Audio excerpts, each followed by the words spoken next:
Paggising sa umaga, excited ang barkada. Kaliwa kanan halina at sumayaw. Lux na lux, I'm feeling this summer. Join the fun, let's dance together. Halina at sumama sa saya. It's a fun summer pag lux sama-sama. Lux na lux, I'm feeling this summer.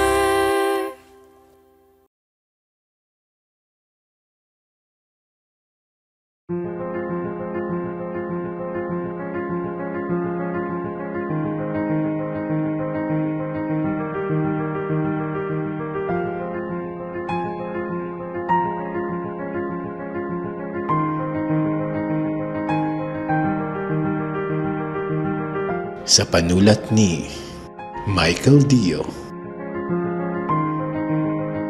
sa direksyon ni Kyle Paderes de Leon.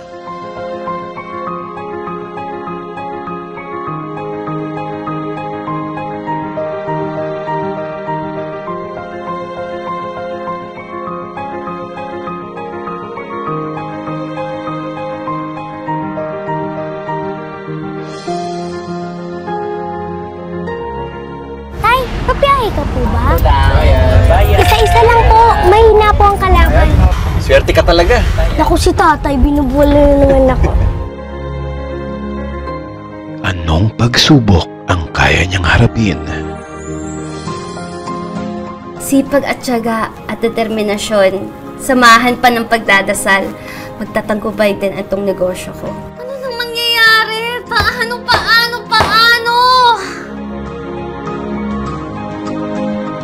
Para sa pamilya.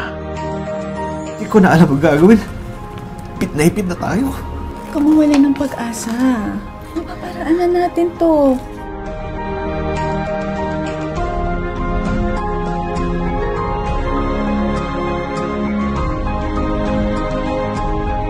Para sa minamahal. Hi, B, I love you. I love you, B. Bye! Ngunit ang landas ng tagumpay ay hindi madali.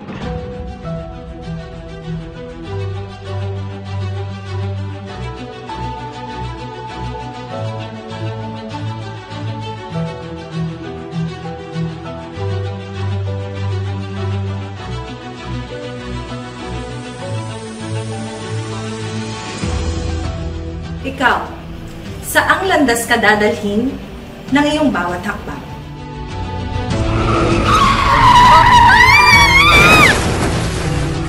Anong landas ang naghihintay kay Ana Magkawas? Abangan.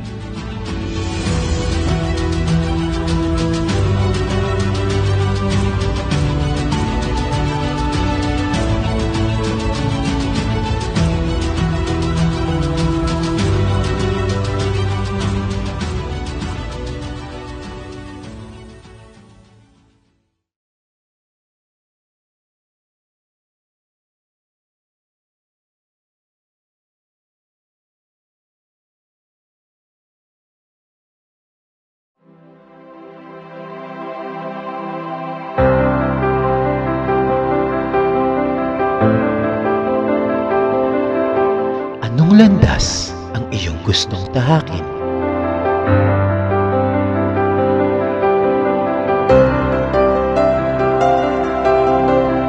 Saang kadadalhin ng iyong bawat hakbang?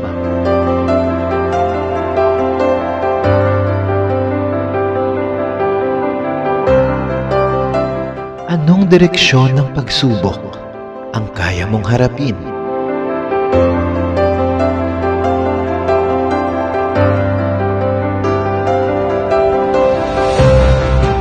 Kanino ka kakapit tungo sa tamang landas?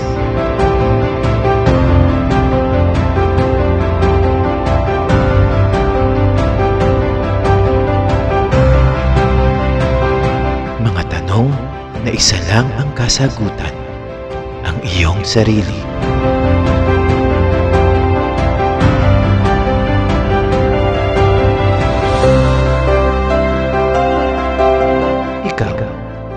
Anong landas ang iyong tatahakin tungo sa landas ng tagumpay?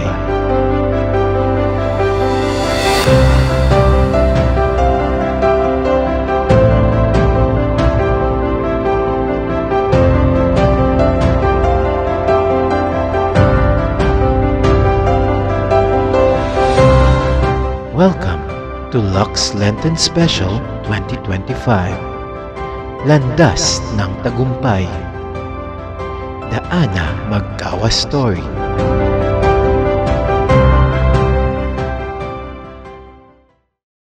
Magandang araw sa ating lahat. Ngayong Semana Santa ay matutunghayan natin ang 3-day Lenten Special na magsisimula ngayong Holy Monday at magtatapos sa Holy Wednesday. Sabay-sabay po nating tunghayan ang kauna-unahang Lux Lenten Special, Tampok ang Buhay ng Inyong Lingkod. Ang landas ng ating pangarap ay puno ng pagmamahal at pagtutulungan. Nais nating magtagumpay hindi lang para sa sarili, kundi para sa taong nagsisilbing inspirasyon sa ating buhay. Ang bawat hakbang ay may kasamang pag-aaruga at ang bawat tagumpay ay nagsisilbing gabay para sa iba.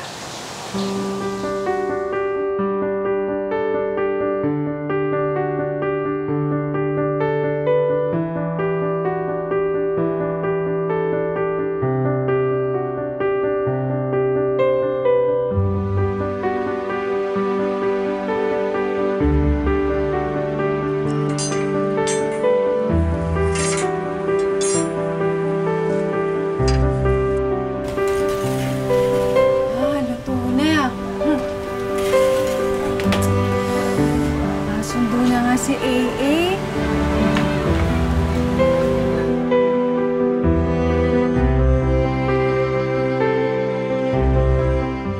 Tay! Tatay! Tay!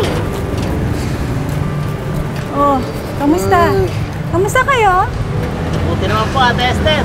Oo, nakaluto na ako ng mga ulam. Punta na lang kayo sa karinderya para makapananghalian. Sa luto ni Aling Esther, sigurado, mapapag-extra rice naman tayo. Mauna muna kami ni AA kasi dadaan pa kami ng simbahan. Tay, alis na po kami ni Inay. Magdadasal ko po na sana magawa na po ang jeep at taxi. Kaya, Sige, mauna na kami.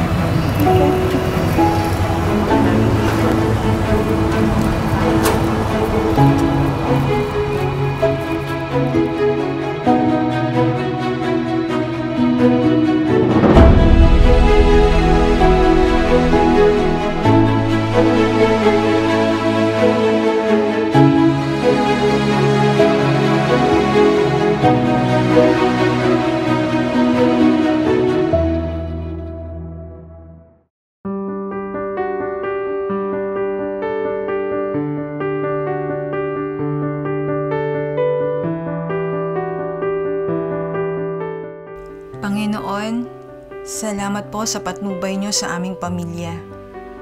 Paghariin niyo po ang iyong presensya sa bawat isa sa amin. Salamat din po sa gabay niyo sa aming negosyo at ilayo niyo po kami sa mga kapahamakan.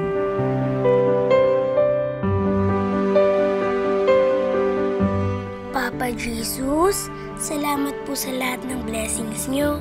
Salamat din po sa kalusugan ni Inay at Tatay. Sana po magawa na yung jeep at taxi pagbalik po namin kay Tatay.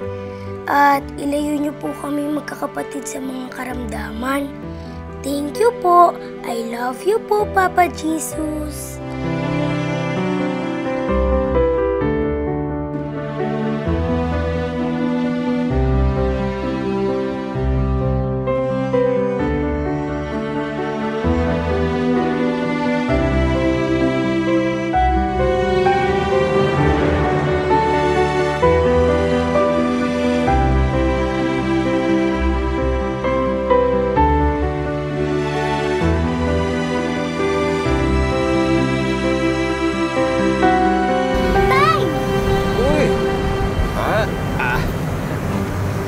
Papiyahe ka po ba? Oo, AA. Pwede po ba akong sumama? kung papayag ang inay mo. Pero syempre, mas okay kung may kasama akong swerte sa biyahe.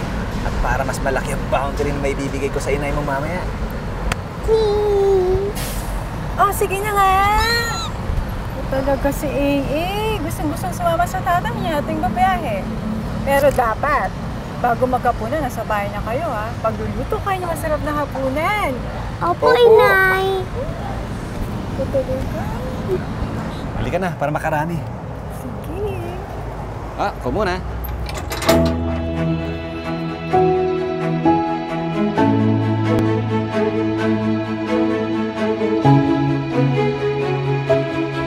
Kunting galaw lang po dito sa kaliwa para kasya po lahat. Pong 25 lang po.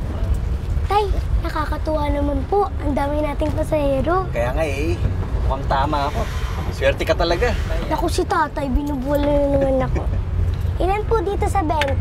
Dalawa lang sa kaliwa. Bayad po. Bayad. Isa-isa lang po. May nga po ang salamat.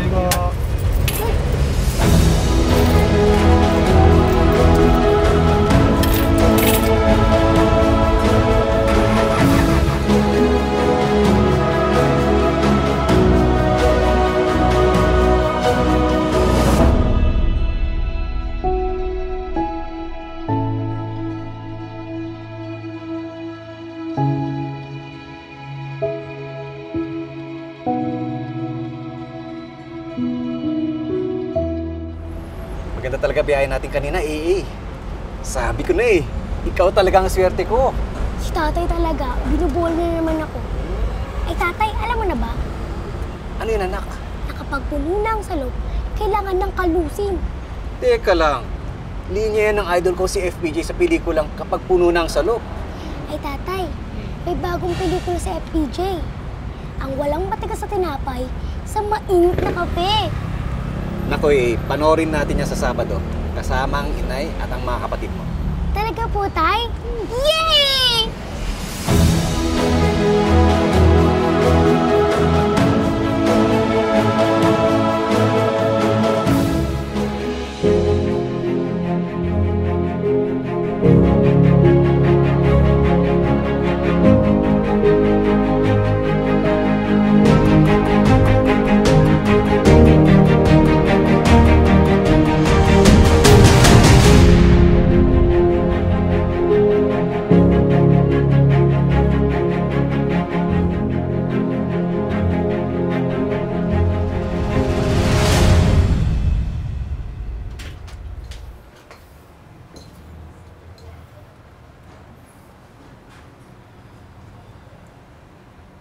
Esther,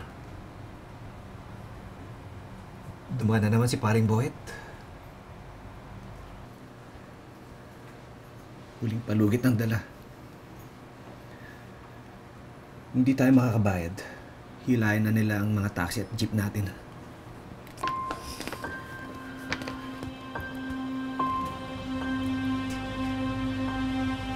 Di ko na alam ang gagawin. Ipit na tayo. Kamawala ng pag-asa. Mapaparaanan natin to. Hindi na ba talaga pwedeng pakiusapan? Di na daw Kaya nalulungkot ako.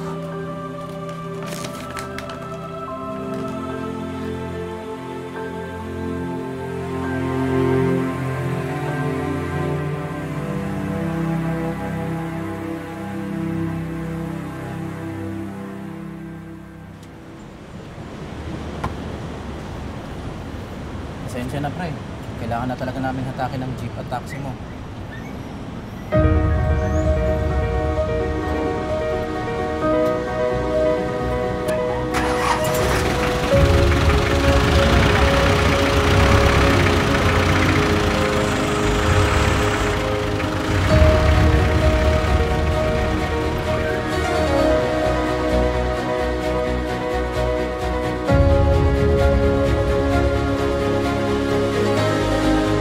Sa totoo lang, gulong-gulo din ako noon. To the point na, tinanong ko na ang inay, sabi ko, bakit kinukuha nila isa-isa yung sasakyan namin? Lalo na yung jeep, kasi di ba sa mga jeep, usually may pangalan yan doon sa pinakataas, no? Nakalagay doon kasi pangalan ko, Ana Andrea. So parang masakit sa akin na nakita na kinukuha siya. Naalala ko, meron kaming 2 taxi, may 2 jeep kami. Tapos unti-unti, yung 2 taxi na yun nawala. Ito mga napundar ng tatay ko nung nag-Saudi siya. Bago siya nag-stay dito sa Pilipinas. At ito na yung parang sa tingin ko, ito yung pinundar ng tatay na ito na yung gagawin niya pag andito na siya sa Pilipinas. Tapos, ang nangyari naman, yan, unti-unti siyang nawala dahil sa hirap ng buhay. Nakita ko na malungkot talaga siya, na parang hindi niya rin gusto yung nangyari. From nung time na yun kasi parang gabi-gabi ko na rin nakitang laging nag-iinom, laging lasing, hindi na nawala. Tuwing gabi talaga palagi siyang may beer na pampatulog.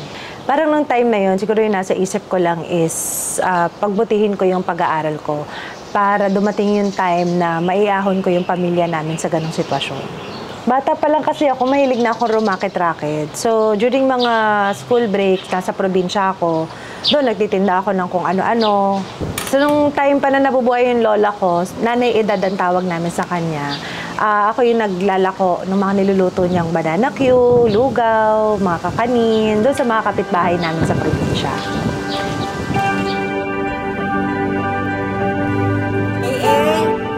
Madali na maluto itong ating lugaw. Nakahanda na ba dyan ang ating lalagyan na plastic? Opo, Nay. Naka-ready na po. Sige.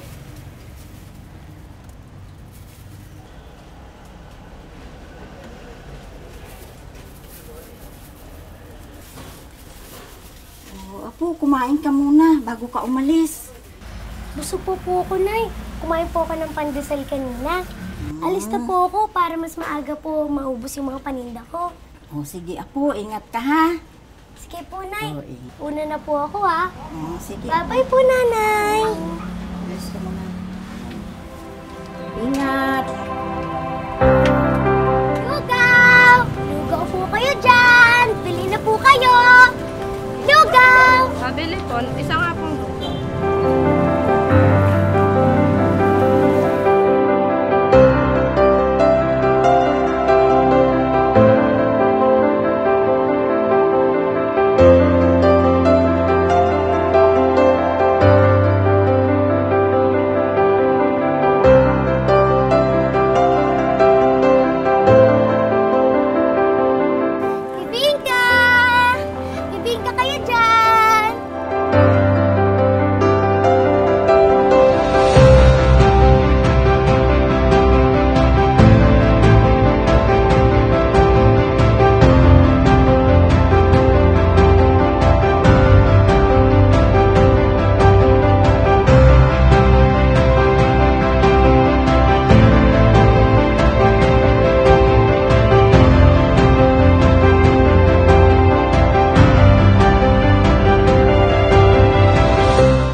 Sis, nandiyan ba si Doc?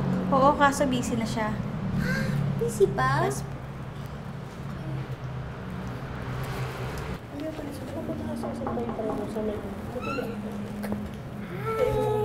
Yes po. Good morning po. Good morning. Yes.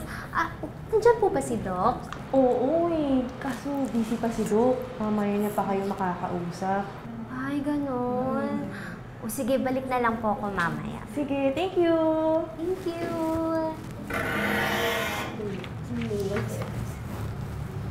Busy pa daw si Doc, sis eh. May favor naman. Text pa naman ako kung available na ulit si Doc. Mamimili pa kasi ako ng mga paninda ko. Sige sis, text kita pag okay na si Doc. Promise ah? Okay, sige. Thank you! Bye-bye! See you later!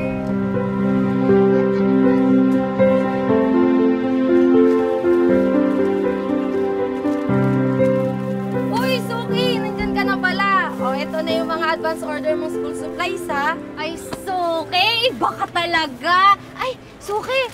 Mukhang magaganda tong mga laruan. Patagtag naman ito, Suki. Ikaw pa ba? Sige, akin na para may dagdag ko na sa total. Uy, alam mo ha, tatawad pa ako niyan, Suki. Kaya ibigay mo na sa akin ang pinakamurang presyo niyan. Ikaw talaga, Ana. Okay na, matik na yun.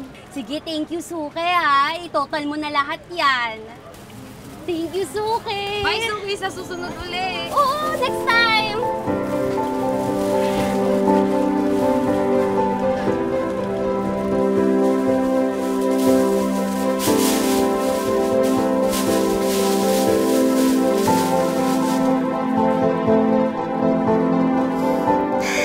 Excited na akong makita si Inay at Itay at mga kapatid ko. Medyo natagalan din ang pag-uwi ko. Pero excited na akong makita sila. Uy! Ready na ang mga paninda ko para sa mga suki ko sa Chaong. May dagdag muna na naman ako nito.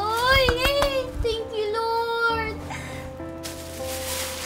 Itong mga sandobag na to, sobrang laki ng impact niya sa buhay namin. Actually, sa buhay ko. Kasi dala-dala ko na yan simula bata ako hanggang sa nung nagkaroon ako ng trabaho. Yan pa rin yung bit ko actually, sa totoo lang. Kasi kahit saan ako magpunta, andun yung nasa isip ko na may racket or meron akong gustong ibenta. Laman nito yung mga paninda ko galing Divisoria, galing sa mga iba't ibang mga tindahan na pagkatapos kong mag-cover ng doktor, ng medrep ako. Ito yung plastic kasi na ginagamit, di ba? Usually kalimitan kapag mga ganong mga paninda. And then, kahit sa palengke, kasi nga meron ako dati na maliit na pwesto sa palengke. So, ganito, dito rin nakalagay sa mga sandobag na to yung mga paninda ko na tinitinda ko dun sa palengke. Laman nito yung mga bagay na nakatulong para matustusan yung mga kulang. Yung kulang sa gastos, sa pag-aaral ko, sa amin sa pamilya. Parang nasa dugo na.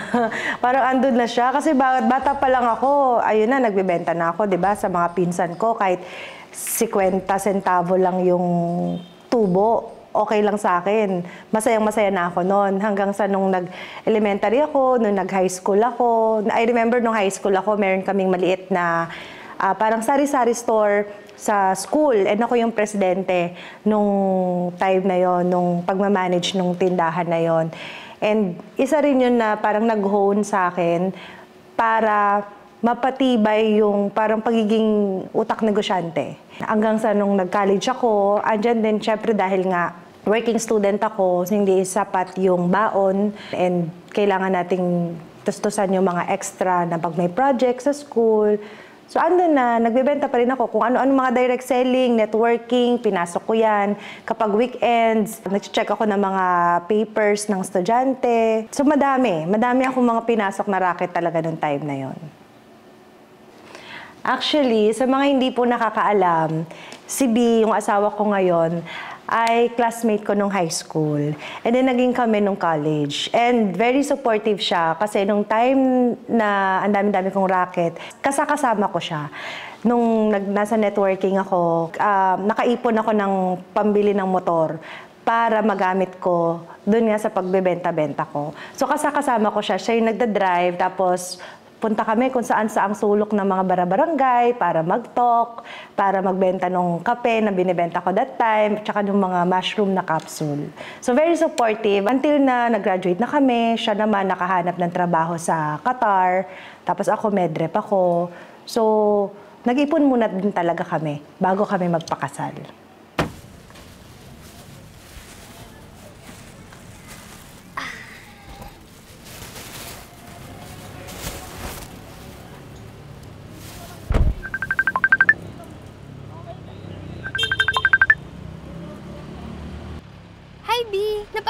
ka? Eto, maganda pa rin. Joke lang. To, miss na miss ka, Bi. Actually, pauwi ako ngayon sa Chaong. Namimiss ko na kasi si Inay tsaka Itay. Ito nga, dala ko nga yung mga paninda ko. Ikaw, Bi, kamusta ka dyan sa Qatar? Ito, okay naman. Pogi man eh. Miss na kita. Bi, mag-ingat ka mo lagi sa biyahe mo, ha? I-open mo lagi yung tracker mo para na-monitor kita kung nasa Chaong ka na, ha? Oo, Bi, promise. A-update kita. O, Bi, mauna na ako ha, kasi gabi na. Bye, Bi. Ingat ka lagi. I love you, Bi. Bye. Ingat.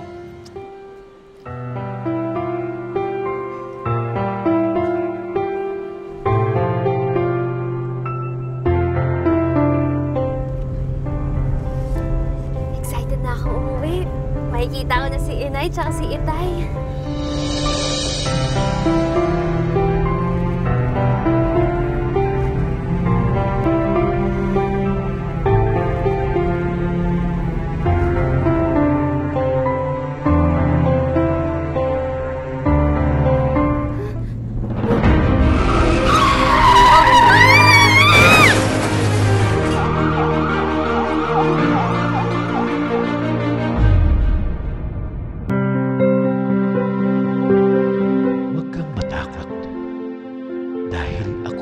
Sa iyo, huwag kang mangamba, dahil ako'y iyong Diyos. Isaiah, Kapitulo 41, Berso 10.